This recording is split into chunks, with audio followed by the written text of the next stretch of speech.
Another interesting thing to point out is in 1972, had you known that real estate securities would be the best performing asset class over the upcoming 30 years, and you put all your money in real estate securities, you still would have been better off had you built a diversified portfolio and rebalance annually. You can see here you get a little bit higher return than the real estate securities, but you get substantially less volatility. So again, this gets to the point that diversification not only gives you less volatility, but it gives you higher return.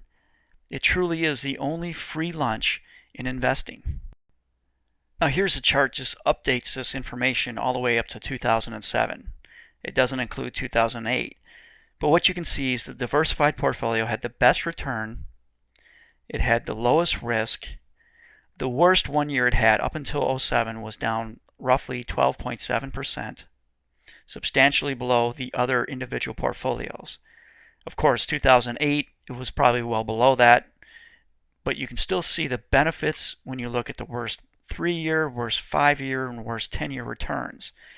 Diversification, again, not to beat a dead horse, it gives you lower volatility and higher returns.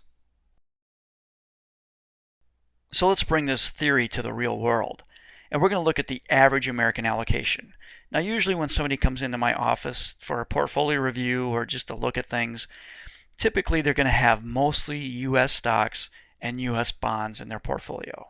Here's an example of a retiree or somebody nearing retirement who has 60% in equities and 40% in bonds. So we're going to look at fixed income here again.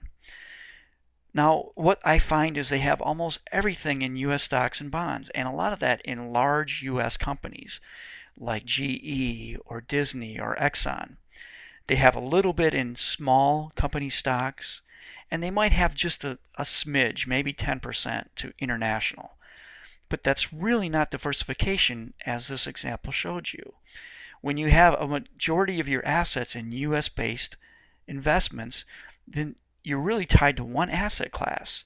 U.S. stocks is going to move generally in the same pattern. You need to add additional asset classes that are going to move in different patterns to U.S. stocks. Now, international stocks do that, but they don't do it as much as, say, commodities or the real estate securities. So you really have to look at adding asset classes that move in different patterns.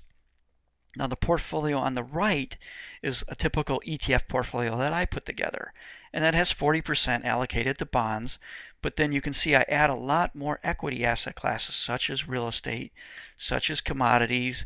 I've got international developed companies, which are bigger companies in, say, Japan or Western European countries, and I also have emerging market international equities, which is companies based in Russia, Brazil, China, Eastern Europe, countries like that.